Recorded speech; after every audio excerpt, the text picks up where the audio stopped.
Hello everyone, welcome back to my channel. तो guys, आज की वीडियो में मैं शेयर करूंगी फुल सर्कुलर अम्ब्रेला प्लाज़ो की कटिंग स्टिचिंग का वीडियो, बहुत ही आसान तरीके से स्टेप बाय स्टेप। नए लोगों को यानी बिगनर्स को अम्ब्रेला प्लाज़ो बनाने में जो भी प्रॉब्लम्स आती हैं, जो भी डाउट्स एंड क्वेश्चंस हैं, आज वो सभी हम इस वीडियो में कवर करेंगे यानी सॉल्व करेंगे। तो यहाँ पर देखिए, हमने 3 मीटर अपना जॉर्जेट फैब्रिक लिया है। ये हमारा प्रिंटेड 3 मीटर फैब्रिक है और इस फैब्रिक की विड्थ हमारी 44 इंच है, यानी 44 इंच का पना है इस फैब्रिक का।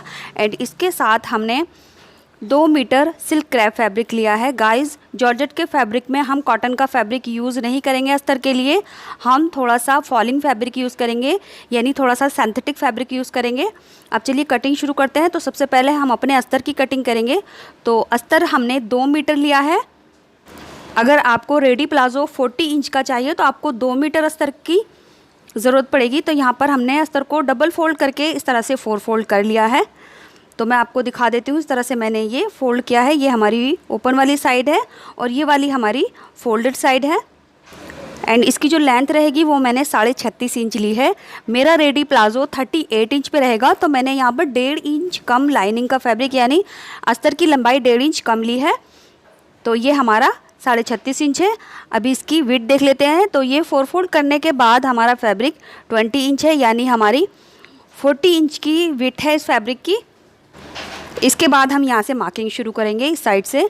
तो प्लाज़ो बनाने के लिए हमें कमर की मार्किंग करनी होगी। तो कमर की मार्किंग के लिए हमें हिप राउंड चाहिए, यानी हमारा जितना भी हिप है उसका मेजरमेंट चाहिए। सपोज़ मेरा मेजरमेंट 40 इंच है, यानी मेरे हिप का मेजरमेंट, हिप का राउंड मेरा 40 इंच है। तो हम 40 को 4 से डिवाइड करेंगे, 40 को 4 भागों में बांटेंगे, जो हो गया 10 इंच। अब 10 इंच में हमने 3.5 इंच प्लस करके मार्क कर लेना है। तो हमने यहाँ पर 13.5 इंच पर मार्क कर लिया है। अब जितना हमने कमर की साइड में मार्क किया है 13.5 इंच, इतना ही लगभग हम यहाँ पर मार्क कर लेंगे। तो यहाँ पर मैं 13 इंच पर मार्क करूँगी, क्योंकि 1 इंच हमारी लास्टिक ऊपर की तरफ आ जाएगी, तो मैंने सिर्फ 13 इंच लिया है। इसके बाद हमने यहाँ पे गोलाई दे देनी है, देखिए लगभग 2.5 इंच। तो मैंने आगे की तरफ 2.5 इंच निकाला है। अगर आपका हिप 40 से ज़्यादा है तो आप इसमें 3 से 3.5 इंच आगे बढ़ाएंगे और उसके बाद यहाँ से हल्की सी गोलाई देंगे। तो गाइज़, यहाँ पर हमें ज़्यादा गोलाई नहीं देनी, बिल्कुल हल्की सी गोलाई देनी है। अगर आप यहाँ पर गहरी गोलाई देंगे यानी गहरा कर्व देंगे तो आपका प्लाज़ो बीच में से उठेगा। तो अक्सर बिगनर्स की शिकायत होती है, क्वेश्चंस होता है कि हमारा प्लाज़ो नीचे से उठता है, तो यही वजह होती है। इसके बाद देखिए, हमने ओपन साइड से यहाँ से 2 इंच का ऊपर की तरफ मार्क किया है। अब अपने क्रॉच को यहाँ इस मार्क से इस तरह से तिरछा करके मिला देना है। एंड इसके बाद हमने शेप पट्टी लेनी है और जो हमने नीचे बॉटम में 2 इंच का मार्क किया है, इसको हमने नीचे से ऐसे गोलाई दे देनी है। तो ऐसे हमारे प्लाज़ो का बॉटम राउंड हो चुका है। इसके बाद हमने इसकी इस तरह से कटिंग कर लेनी है। अभी यहाँ से ये हमारा फोल्ड साइड है यानी जॉइंट है, तो इसको हम यहाँ से मिडिल में से कट कर लेंगे। तो ये हमारे ऐसे 2 पार्ट बन जाएंगे। अभी हमारा डबल फोल्ड है, तो यहाँ से क्रॉच वाले साइड से हमने इसको 1/2 इंच का दबाव लेते हुए दोनों क्रॉच इसके सिल लेने हैं। इसके बाद हम अपना मेन फैब्रिक पे प्लाज़ो कट करेंगे। तो फैब्रिक को डबल फोल्ड किया है। सो गाइज़, यहाँ पर मेरे पास ये 6 मीटर फैब्रिक है, यानी 3 मीटर मैं प्लाज़ो में यूज़ करूँगी और 3 मीटर में इसकी डिज़ाइनर कुर्ती बनाऊँगी। तो उसके लिए मैं उसमें से निकाला नहीं है, कटिंग के बाद ही निकल जाएगा। अब इसको हमने इस तरह से ट्रायंगल शेप में 4 फोल्ड कर लेना है और पूरे फैब्रिक को इस तरह से अच्छे से सेट कर लेना है। तो यहाँ पर आप देख सकते हैं, हमने सारी सिलवटें फैब्रिक की निकाली है और ऐसे ट्रायंगल शेप में 4 फोल्ड कर लिया है। ये वाली साइड हमारी ओपन साइड है, 4 लेयर है और यहाँ पर मैंने पिन लगाकर इसको सेट कर लिया है। और ये वाली साइड हमारी फैब्रिक की फोल्डेड साइड है। अब इस वाले कॉर्नर से हमने अपने प्लाज़ो की कमर की मार्किंग करनी है। तो कमर के लिए हमने अस्तर पे जितनी कमर की मार्किंग की है उतनी ही लेंगे। तो यहाँ पर मैंने 13.5 इंच ली है इस तरह से। इसके बाद अब ओपन वाली साइड से फैब्रिक की लेंथ नापेंगे एंड जो आती है उसी को आगे तक फॉलो करेंगे। नीचे से इंची टेप को उठाते हुए हम डॉट डॉट करके इस तरह से मार्किंग करते जाएंगे। इसके बाद हम अपनी कमर की चौड़ाई को चेक करेंगे। तो सबसे पहले हमने इंची टेप को इस तरह से गोल घुमाते हुए चेक कर लेना है। तो ये हमारा 13.5 इंच है। इसके बाद हम इसको डार्क कर लेंगे, जो भी हमने डॉट डॉट करके मार्किंग की है इसको। एंड इसके बाद हम अपने प्लाज़ो की लेंथ लेंगे, जो ये मार्किंग है इसके ऊपर हमने इंची टेप को 1 इंच ऊपर की तरफ निकालना है और यहाँ से अपने प्लाज़ो की लेंथ लेनी है। तो मैं यहाँ अपने रेडी प्लाज़ो की लेंथ लूँगी जो है 38 इंच। तो यहाँ पर एक्स्ट्रा नहीं लेना है, जितनी हमें रेडी प्लाज़ो की लेंथ लेनी है बस उस पर मार्क करना है। अब आगे तक हम इसी तरह से 38 इंच पर मार्क करते जाएंगे। तो इस तरह से हमने अपने प्लाज़ो की लेंथ ले ली है और यहाँ आगे की तरफ आप देखते सकते हैं ये फैब्रिक की लेंथ में जो हमारा कम पड़ रहा है, यहाँ पर हम जॉइंट डालेंगे। तो ये प्रॉब्लम जब ही आती है जब हमारे फैब्रिक की विड्थ कम हो। हमारे फैब्रिक की विड्थ 44 इंच है, तो इसलिए ये हमारा जॉइंट आया है।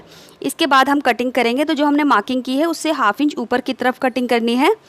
अब यहाँ पर सेंटर में एक छोटा सा नॉच लगाएंगे एंड इसी तरह से हम अपने प्लाज़ो की लेंथ में भी कटिंग कर लेंगे ऐसे करके।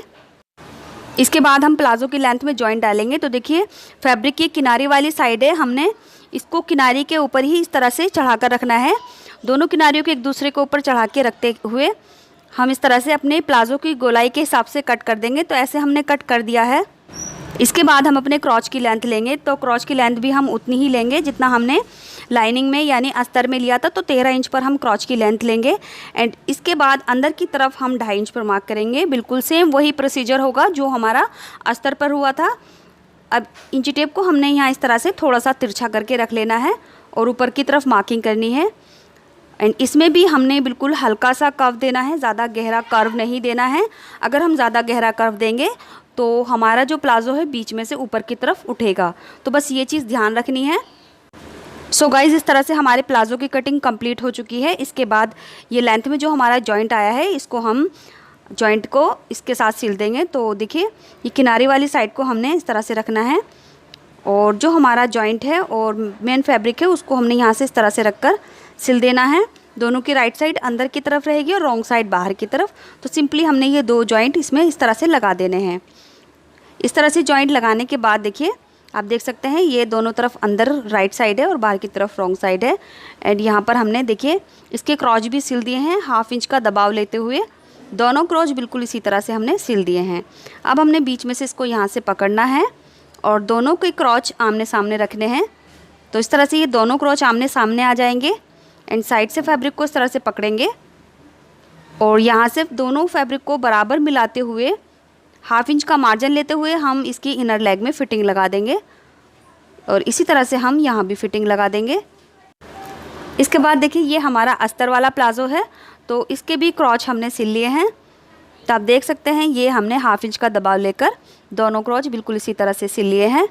अब इसको भी हम बीच में से इस तरह से पकड़ेंगे और इसके दोनों क्रॉच को आमने सामने ऐसे रखेंगे इस तरह से। एंड इसके जो हमने बॉटम में वो भी फोल्ड कर लिए हैं। आप देख सकते हैं 1/4 इंच पर हमने इसको डबल फोल्ड कर लिया है, बिल्कुल हल्का सा फोल्ड किया है। एंड इसके बाद इसकी दोनों लेयर यहाँ से मिलाकर ½ इंच का दबाव लेकर इसकी इनर लेग में भी फिटिंग लगा देंगे। सो गाइज़ कुछ इस तरह से हमने देखिए इसकी इनर लेग में फ़िटिंग लगा ली है एंड बिल्कुल इसी तरह से हमने इसके अस्तर में भी फ़िटिंग लगा ली है।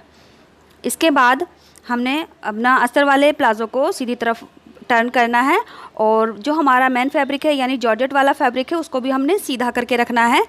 एंड इसकी एक लेग हमने इसके अंदर इस तरह से पास करनी है और दूसरी लेग में इस तरह से पास करनी है। और जो दोनों के क्रॉच है उनको आमने सामने रखेंगे और एक पिन लगा देंगे ताकि ये इसके क्रॉच एक दूसरे से सेट हो जाए। एंड इसी तरह से पीछे जो हमारे दूसरे क्रॉच है उनको भी एक दूसरे के सामने रखेंगे और यहाँ पर भी पिन लगा देंगे। इसके बाद हमने दोनों को इस तरह से बराबर करके पकड़ना है और यहाँ पर सिलाई करके दोनों को सेट कर देना है एक दूसरे के साथ। तो देखिए इस तरह से हमने दोनों को एक साथ सिल दिया है। इसके बाद हमने एक पट्टी ली है। इस पट्टी की जो लंबाई रहेगी वो प्लाज़ो की कमर की लंबाई के बराबर रहेगी, जितनी हमारे प्लाज़ो की कमर की गोलाई है उसके बराबर। एंड जो इस पट्टी की चौड़ाई रहेगी वो 3.5 से 4 इंच आप ले सकते हैं। मैंने 3.5 इंच लिया है। अब इस पट्टी को प्लाज़ो की रॉन्ग साइड में रखेंगे अंदर की तरफ से और ½ इंच का दबाव लेते हुए इस पट्टी को पूरी गोलाई में हम सिल देंगे। सो गाइस इस तरह से देखिए हमने ये पट्टी लगा ली है। इस पट्टी को हमने अंदर की तरफ से सिला है। अब ये पट्टी बाहर की तरफ इस तरह से आ जाएगी। अब इस पट्टी को यहाँ से फोल्ड करते हुए हम जितनी चौड़ी हमारी इलास्टिक है उसके अकॉर्डिंग हमने इस पट्टी का यानी नेफा है वो तैयार कर लेना है। और जो बीच में से थोड़ा सा हम छोड़ देंगे जहाँ से हम इलास्टिक इंसर्ट करेंगे। एंड इलास्टिक को इंसर्ट करने के बाद हमारा प्लाज़ो तैयार हो जाएगा। सो गाइज़ कुछ इस तरह से हमने इलास्टिक लगा ली है एंड इसके मिडिल में भी एक सिलाई लगा दी है। तो यहाँ तक हमारा अम्ब्रेला प्लाजो तैयार हो चुका है। इसके बाद में इसके बॉटम में प्लास्टिक थ्रेड से पिको करूँगी ताकि जो हमारे प्लाजो का जो बॉटम है और ज़्यादा अच्छा लगे, बिकॉज प्लास्टिक वाले थ्रेड से इसमें नीचे बॉटम में कार्ल पड़ते हैं जिससे वो और भी अच्छा लगता है। आप चाहें तो सिंपली मशीन करके इसको फोल्ड कर सकते हैं। और इस कुर्ती का वीडियो भी आप ज़रूर देखें जिसका लिंक मैं डिस्क्रिप्शन बॉक्स में दे दूँगी। मिलते हैं अगले वीडियो में कुछ नए आइडियाज़ के साथ। तब तक के लिए bye, take care, thanks for watching this video.